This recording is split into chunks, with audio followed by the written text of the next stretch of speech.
আমাদের বাসার রান্নাঘর থেকে শুরু করে রাস্তার পাশে দাঁড়িয়ে থাকা ফুচকাওয়ালার দোকান পর্যন্ত একটি প্রয়োজনীয় জিনিস হলো এলপিজি গ্যাস। চারিদিকে এই এলপিজি গ্যাসের ব্যবহার এতটাই প্রকট যে এই অদৃশ্য শক্তি যদি মাত্র এক দিনের জন্য পৃথিবী থেকে উধাও হয়ে যায় তাহলে পুরো পৃথিবীটা এক মুহূর্তে অচল হয়ে পড়বে।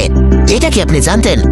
চলুন আজ জেনে নেওয়া যাক এত প্রয়োজনীয় এলপিজি গ্যাস কিভাবে এত বিশাল প্রসেসের মাধ্যমে ফ্যাক্টরিতে তৈরি করা হয়। পৃথিবীর মাটির অনেক গভীরে কোটি কোটি বছর আগে গাছপালা আর জীবজন্তুর যে অবশিষ্টাংশ চাপা পড়েছিল সেগুলো থেকে ধীরে ধীরে তৈরি হয়েছে বিশেষ ধরনের শিলা। এই শিলার ভিতরে জমে আছে বিপুল পরিমাণ তেল আর গ্যাস, যার একটা অংশ হলো এলপিজি। এই গ্যাস কিন্তু মাটির কাছাকাছি কোথাও থাকে না, বেশিরভাগ সময় এটি থাকে সমুদ্রের অনেক নিচে বা শক্ত পাথরের গভীরে হাজার হাজার মিটার নিচে আটকে থাকা অবস্থায়। সেখানে পৌঁছাতে মানুষকে কাজ করতে হয় ভয়ঙ্কর চাপ, কঠিন পরিবেশ আর জটিল ভূগর্ভস্থ অবস্থার মধ্যে, যা মোটেও সহজ কাজ নয়। প্রাকৃতিক গ্যাস খোঁজার কাজ অনেক সময় শুরু হয় সমুদ্রের অনেক দূরে। সেখানে বিশেষ সার্ভে জাহাজ নিয়ে বিজ্ঞানীরা কাজ করেন। এই জাহাজ থেকে সমুদ্রে খুব শক্তিশালী শব্দ পাঠানো হয়। সেই শব্দ নিচে সমুদ্রতলে গিয়ে পাথরে ধাক্কা খেয়ে আবার ওপরে ফিরে আসে। ভাসমান সেন্সর দিয়েই সেই শব্দ ধরা হয়। এই তথ্য বিশ্লেষণ করে একটা ত্রিমাত্রিক মানচিত্র বানানো হয়, যেটা দেখে বোঝা যায় মাটির নিচে কোথায় তেল বা গ্যাস লুকিয়ে থাকতে পারে। কিন্তু শুধু মানচিত্র দেখেই গ্যাস তোলা যায় না। যেসব জায়গায় গ্যাস থাকার সম্ভাবনা বেশি সেখানে বিশাল ড্রিলিং মেশিন বসানো হয়। প্রায় 9 মিটার লম্বা অনেকগুলো স্টিল পাইপ একটার সাথে আরেকটা জোড়া দিয়ে তৈরি করা হয় এক বিশাল ড্রিল পাইপ, যার সমুদ্রে পানি ভেদ করে ধীরে ধীরে শক্ত পাথরের ভেতরে ঢুকে যায়। এই পাইপের একদম নিচের মাথায় থাকে খুব শক্ত ধাতু দিয়ে তৈরি দাঁতযুক্ত ড্রিল, যা একটানা ঘুরে ঘুরে পাথর কেটে ভেতরে এগিয়ে যায়। একটা স্তর ড্রিল করার পর প্রকৌশলীরা কূপের ভেতরে নামান বিশেষ এক ধরনের যন্ত্র, যাকে বলা হয় লগিং টুল। এটাকে অনেকটা ইলেকট্রনিক চোখ বলা যায়। অন্ধকার কূপের ভেতরে এই যন্ত্র বিদ্যুৎ তরঙ্গ, শব্দ আর বিশেষ রশ্মি ছেড়ে চারপাশে পাথর পরীক্ষা করে। সেই সিগন্যালগুলোর সাথে সাথে উপরের কন্ট্রোল রুমে চলে আসে। সেখানে বসে বিশেষজ্ঞরা হিসেব করে দেখেন পাথরের ভেতর গ্যাস জমে থাকার জায়গা কতটা। এই হিসাবের ওপরে নির্ভর করে সিদ্ধান্ত কোটি কোটি টাকা খরচ করা এই কূপ থেকে গ্যাস পাওয়া যাবে নাকি একে একেবারে বন্ধ করে ড্রাই হোল হিসেবে ফেলে দিতে হবে। কিন্তু এই পুরো কাজের সময় সবসময় একটা বড় ভয় কাজ করে, যাকে বলা হয় ব্লো আউট। যদি ভেতরের চাপ ঠিকভাবে নিয়ন্ত্রণ করা না যায় তাহলে তেল আর গ্যাস হঠাৎ করে নিয়ন্ত্রণের বাইরে চলে এসে ওপরের দিকে উঠে আসতে পারে। এমন দুর্ঘটনা হলে শুধু সমুদ্রের পরিবেশই নষ্ট হয় না, বরং পরিস্থিতি সামলাতে খরচ হয় হাজার হাজার কোটি টাকা। তাই এখানে প্রতিটি ধাপ খুব কড়া নিয়ম মেনে করা হয়, কারণ একটা ছোট্ট ভুলও পুরো প্রকল্পকে ভয়ঙ্কর বিপর্যয়ে ফেলতে পারে। গ্যাসের স্তরে পৌঁছানোর পর কূপের ভেতরে শক্ত স্টিলের পাইপ বসানো হয় এবং চারপাশে সিমেন্ট ঢেলে সিল করে দেওয়া হয়, যাতে কূপ মজবুত থাকে আর কোথাও ফাঁক দিয়ে গ্যাস বের হতে না পারে। এরপর সমুদ্রের তলায় বসানো হয় এক বিশাল নিরাপত্তা যন্ত্র, যাকে ব্লাউড প্রিভেন্টর বা সংক্ষেপে BOP বলা হয়। এটা 10 টনেরও বেশি ওজনের ভারী স্টিলের তৈরি। এর ভেতরে থাকা শক্তিশালী ভালভগুলো কয়েক সেকেন্ডের মধ্যেই পুরো কূপ বন্ধ করে দিতে পারে। এই যন্ত্র এমন ভাবে বানানো যাতে 10,000 PSI এরও বেশি ভয়ঙ্কর চাপ সামলাতে পারে।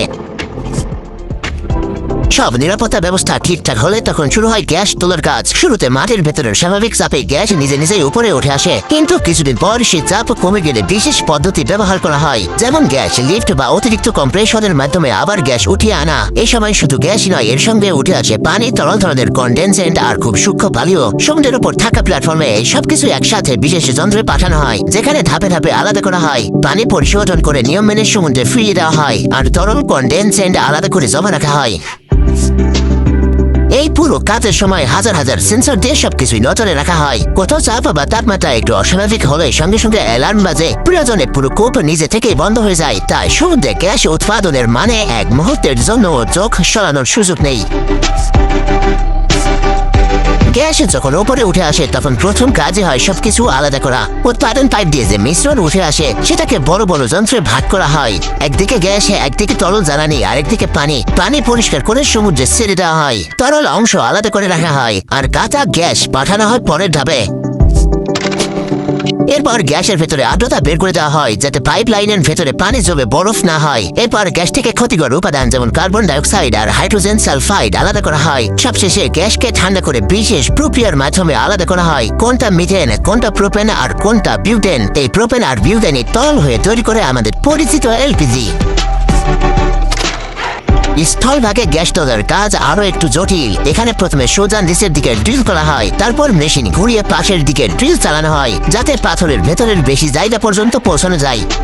এরপর করা হয় ফ্র্যাকিং। এতে খুব বেশি চাপে পানি, বালি আর কিছু রাসায়নিক মিশিয়ে শিলার ভেতরে পাঠানো হয়। এর ফলে পাথরে ছোট ছোট ফাটল তৈরি হয়। সেই ফাটলের ভেতরে বালি আটকে থাকে, ফলে গ্যাস বের হওয়ার পথ খোলা থাকে। গ্যাস উঠে এলে সেটাকে আবার যন্ত্রের মাধ্যমে আলাদা করা হয়। এরপর পাইপলাইন, ট্যাঙ্কার বা বিশেষ গ্যাসবাহী জাহাজে করে গ্যাস পাঠানো হয় প্রসেসিং প্ল্যান্টে। সেখানে গ্যাস আরো পরিষ্কার করে ভাগ করা হয় প্রাকৃতিক গ্যাস, এলএনজি, এলপিজি আর তরল কনডেন্সেট। এরপর আসে আমাদের সবচেয়ে পরিচিত জিনিস, গ্যাস সিলিন্ডার। এই সিলিন্ডার তৈরি হয় খুব শক্ত স্টিল দিয়ে, যা অনেক চাপ সহ্য করতে পারে। স্টিল কেটে রোল করে প্রেসড মেশিনে আকার দেওয়া হয়। তারপর খুব বেশি তাপে সক্রিয়ভাবে ওয়েল্ডিং করে স্টিল করা হয়। এরপর রং ও বিশেষ কোটিং দেওয়া হয়। ভরার আগে প্রতিটি খালি সিলিন্ডারের স্বাভাবিকের চেয়েও বেশি চাপের বাতাস ভরে পানের ট্যাঙ্কের জমানো হয়। যদি কোথাও ফাঁক থাকে সঙ্গে সঙ্গে বুদবুদ উঠবে, তখন সেই সিলিন্ডার বাতিল করা হয়। শুধু নিরাপদে সিলিন্ডারে নির্দিষ্ট ওজন মেপে এলপিজি ভরা হয়। শেষে আবার লিক পরীক্ষা করে সিল করে বাজারে পাঠানো হয়।